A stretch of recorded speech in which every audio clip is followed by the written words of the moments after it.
এই সরকার এমন এমন জায়গায় এমন এমন কিছু লোক বসেছে, এবং সরকারের কি, সরকারের মাথায় যিনি বসেছেন তিনি হলেন ইকোনমিক্সের লোক, অর্থনীতির লোক, পেয়েছেন শান্তিতে নোবেল। আজকে দেখলাম সোশ্যাল মিডিয়ায় ঘুরে বেড়াচ্ছে যে তিনি শান্তিতে নোবেল পেয়েছেন, নোবেল এখন জেলে।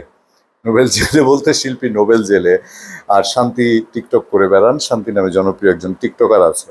তা আসলে মাঝে মধ্যে ভাবি, ডক্টর মোহাম্মদ ইউনূস এত বড় মানুষ, যে অবস্থা দেশের, উঠতে বসতে পারলে দেশের পশু পাখিও এখন মার্চ টু যমুনা আন্দোলন করে।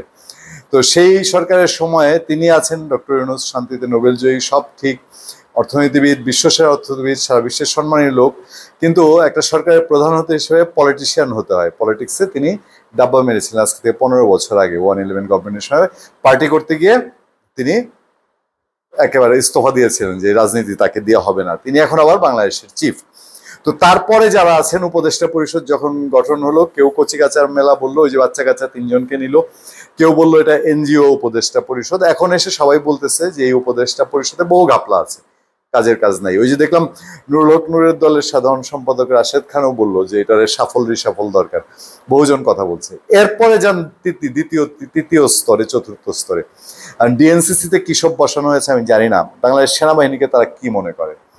বাংলাদেশ সেনাবাহিনীকে খালি শুধু ঠুসঠাস গুলাগুলি করার জন্য, সীমান্ত পাহারা দেওয়ার জন্য? না, এই সেনাবাহিনী বাংলাদেশের মানুষের মধ্যে একটা সম্মান, শ্রদ্ধা, একটা সমীহ, সাংঘাতিক একটা জায়গা। পরিবারের একটা সন্তান সেনাবাহিনীতে আছে, আর সে যদি কমিশনিং অফিসার হয়, আর কমিশনিং অফিসারও লাগে না, গ্রামে গঞ্জে দেখেন গিয়ে সৈনিক যে মানুষটা, পরিবারের একটা সন্তান সেনাবাহিনীর সৈনিক, ওই পরিবারের দিকে মানুষ শ্রদ্ধার সঙ্গে তাকায়। কেন? সব কি ভয়ের জন্যে? ভয়ের কারণে? সেনাবাহিনী কি গিয়ে, সেনাবাহিনীর লোকজন কি কর্মরত থাকা অবস্থায় গ্রামে গঞ্জে গিয়ে জমি জমা নিয়ে মাস্তানি করে, বাহাদুরি দেখায়? এগুলো আগে ক্ষেত্র বিশেষে কিছু হয়েছে। এটা হলো শ্রদ্ধা সম্মানের জায়গা। ওই সেনাবাহিনীকে নিয়ে দিয়েছে এই যে কত কয়েক মাস ধরে সেনাবাহিনী থাকার কারণে তো একটা অবস্থা আছে এখন পর্যন্ত। তারপরেও সেনাবাহিনী মাঠে রেখে তাদেরই লোকজন মাস্তানি, রংবাজি, তদবির, বাণিজ্য, হ্যান ত্যান, এবং একখানা বিশাল জিনিস আবিষ্কার করেছে, মব কালচার, মব জাস্টিস, সেগুলো করে যাচ্ছে। আর বিএনপির কিছু লোকজন তো আছেই, তারা যে যার মতন যে যাচ্ছে, চাঁদাবাজিতে বাধা দিলেই কয় 17 বছর খাই নেই। এগুলো যে করছে, সেনাবাহিনী ফিল্ডে আছে, মানুষ তো অনেক কিছুই মনে করে যে সেনাবাহিনী ফিল্ডে আছে ভরসার জায়গায়। তারপর এরকম হচ্ছে ঢাকা শহরে যাচ্ছে, চিন্তা হচ্ছে। এখন ওই সেনাবাহিনীর দিয়া খায়েশ হয়েছে ঢাকা সিটি কর্পোরেশনের উত্তর একজনকে বসানো হয়েছে। সেই ভদ্রলোক স্থানীয় সরকার মন্ত্রণালয়ে আবার আলোচনায় আসিফ মাহমুদ সজীব ভুইয়া, তিনিই তো নিশ্চয়ই বসিয়েছেন। সেই লোকের খায়েশ হয়েছে সেনাবাহিনী বা ঢাকা শহরের মশামাইরা দিবে, এবং সেনাবাহিনী সামনে কোরবানি ঈদ আছে, গরুর যত বর্জ্য, সোজা বাংলায় বললে গরুর গোবর পড়বে, তারপরে রক্তমুক্ত যা পড়বে, ময়লা আবর্জনা সেটাকে সেনাবাহিনী পরিষ্কার করবে। দেখেন, এটা অধ্যত্বেরও একটা জায়গা তাদের। আর চিন্তার পরিসর কোন জায়গায়, মানে তারা সেনাবাহিনীকে কোন জায়গায় নিতে চায় বাংলাদেশে। প্রথমত একটা রিপোর্ট আমার চোখে পড়েছে, রিপোর্টের মধ্যে একটা রাজনীতি আছে।